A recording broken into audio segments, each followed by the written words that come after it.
اعوذ باللہ من الشیطان الرجیم بسم اللہ الرحمن الرحیم رب اشرح لی صدری ویسر لی امری واحلل عقدۃ من لسانی یفقہوا قولی رب زدنی علما رب زدنی علما رب زدنی علما۔ آئیے قرآن پڑھیں کے سلسلے میں آج ہم سورۃ النساء کی آیت نمبر 71 سے آیت نمبر 76 تک کا ترجمہ اور تفسیر پڑھیں گے۔ اعوذ باللہ من الشیطان الرجیم بسم اللہ الرحمن الرحیم یا ایہا الذین آمنوا خذوا حذرکم فانفروا ثبات او انفروا جمیعا۔ اے مسلمانوں، اپنے بچاؤ کا سامان لے لو، پھر گروہ گروہ بن کر کوچ کرو یا سب کے سب اکٹھے ہو کر نکلو۔ حذرکم یعنی اپنا بچاؤ اختیار کرو، اسلحہ اور سامان جنگ اور دیگر ذرائع سے۔ یعنی یہ مسلمانوں کی تربیت کی جا رہی ہے کہ اگر کہیں پر بھی تم لوگوں نے کسی بھی مہم جوئی کے لیے جانا ہے تو اپنا پورا بندوبست کر کے جاؤ۔ وَإِنَّ مِنْكُمْ لَمَنْ لَيُبَطِّئَنَّ فَإِنْ أَصَابَتْكُمْ مُصِيبَةٌ قَالَ قد انعم اللہ علیہ اذ لم اکن معہم شہیدا۔ اور یقیناً تم میں بعد وہ بھی ہیں جو پس و پیش کرتے ہیں، پھر اگر تمہیں کوئی نقصان ہوتا ہے تو وہ کہتے ہیں کہ اللہ تعالیٰ نے مجھ پر بڑا فضل کیا کہ میں ان کے ساتھ موجود نہ تھا۔ یہ منافقین کا ذکر ہے۔ پس و پیش کا مطلب یعنی جہاد میں جانے سے گریز کرتے اور پیچھے رہ جاتے ہیں۔ وَلَئِنْ أَصَابَكُمْ فَضْلٌ مِّنَ اللَّهِ لَيَقُولَنَّ كَأَن لَّمْ تَكُن بَيْنَكُمْ وَبَيْنَهُ مَوَدَّةٌ يَا لَيْتَنِي كُنتُ مَعَهُمْ فَأَفُوزَ فَوْزًا عَظِيمًا۔ اور اگر تمہیں اللہ تعالیٰ کا کوئی فضل مل جائے تو اس طرح کہ گویا تم میں ان میں سے دوستی تھی ہی نہیں، کہتے ہیں کاش میں بھی ان کے ہمراہ ہوتا تو بڑی کامیابی کو پہنچتا۔ یعنی جنگ میں فتح و غلبہ اور غنیمت، یعنی گویا وہ تمہارے اہل دین میں سے ہی نہیں بلکہ اجنبی ہیں، یعنی مال غنیمت سے حصہ حاصل کرنا جو اہل دنیا کا سب سے اہم مقصد ہوتا ہے۔ یہ بھی منافقین کی وہی نشانی، دوسری نشانی بتائی جا رہی ہے کہ اگر تمہیں کوئی نقصان پہنچ جائے، جنگ میں شکست ہو جائے یا تمہارے لوگ شہید ہو جائیں، کسی قسم کا بھی کوئی نقصان ہو تو یہ کہتے ہیں کہ اچھا ہوا کہ میں ان کے ساتھ نہیں تھا۔ لیکن اگر فائدہ پہنچ جائے تو پھر کہ بڑی خواہشیں شروع کر دیتے ہیں کہ کاش میں بھی ان کے ساتھ ہوتا۔ فَلْيُقَاتِلْ فِي سَبِيلِ اللَّهِ الَّذِينَ يَشْرُونَ الْحَيَاةَ الدُّنْيَا بِالْآخِرَةِ وَمَنْ يُقَاتِلْ فِي سَبِيلِ اللَّهِ فَيُقْتَلْ أَوْ يَغْلِبْ فَسَوْفَ نُؤْتِيهِ أَجْرًا عَظِيمًا۔ پس جو لوگ دنیا کی زندگی کو آخرت کے بدلے بیچ چکے ہیں، انہیں اللہ تعالیٰ کی راہ میں جہاد کرنا چاہیے، اور جو شخص اللہ تعالیٰ کی راہ میں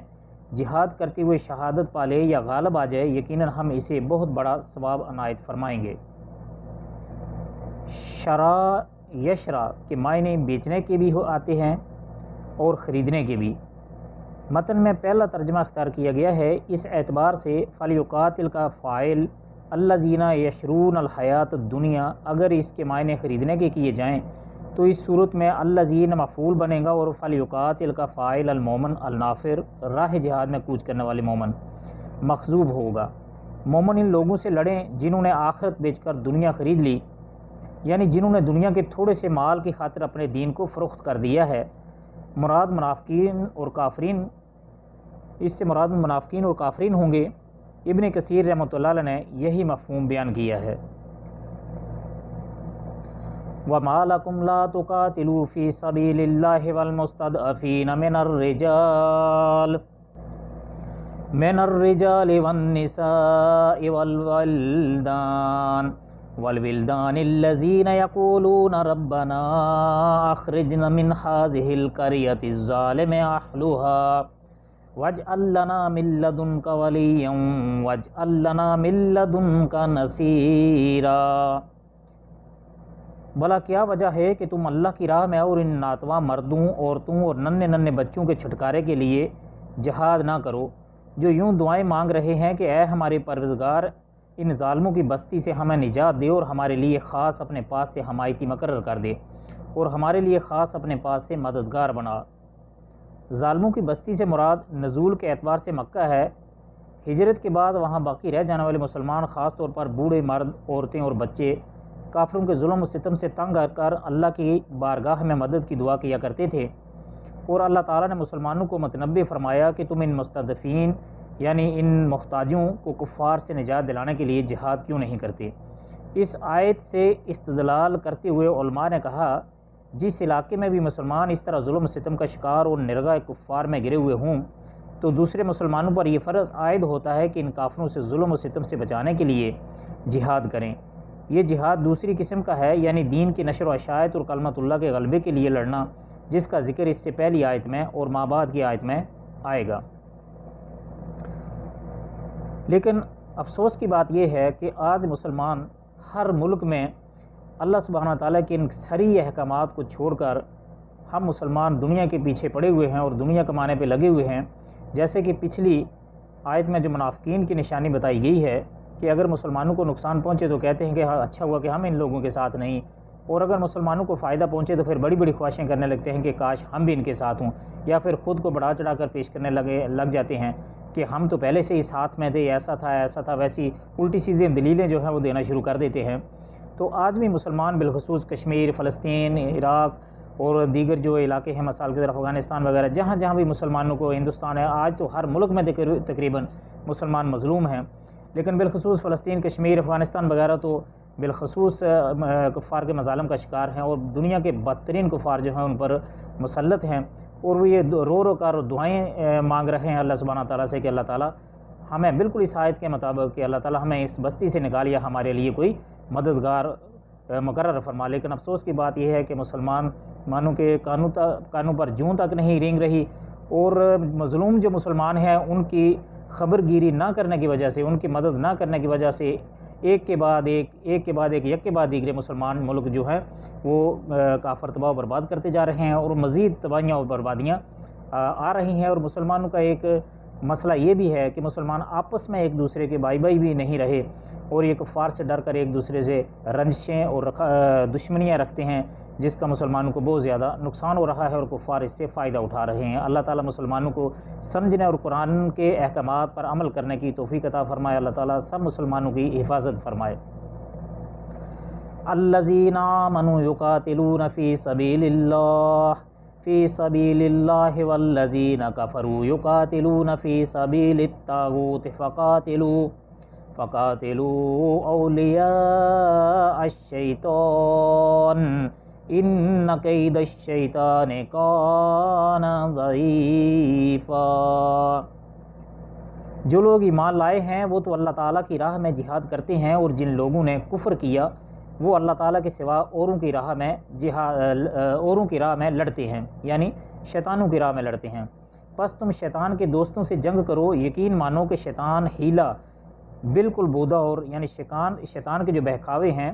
جو وہ رستے جو سبز باغ دکھاتا ہے، اس کی کوئی حیثیت نہیں ہے، سخت کمزور ہیں۔ یہاں پر پھر مومن اور کافر دونوں کو جنگوں کی ضرورت پیش آتی ہے، لیکن دونوں کے مقاصد جنگ میں بہت بڑا فرق ہوتا ہے، بڑا عظیم فرق ہے۔ لیکن دونوں کے جیسا کہ بتایا جا رہا ہے کہ مقاصد میں بڑا عظیم فرق ہوتا ہے،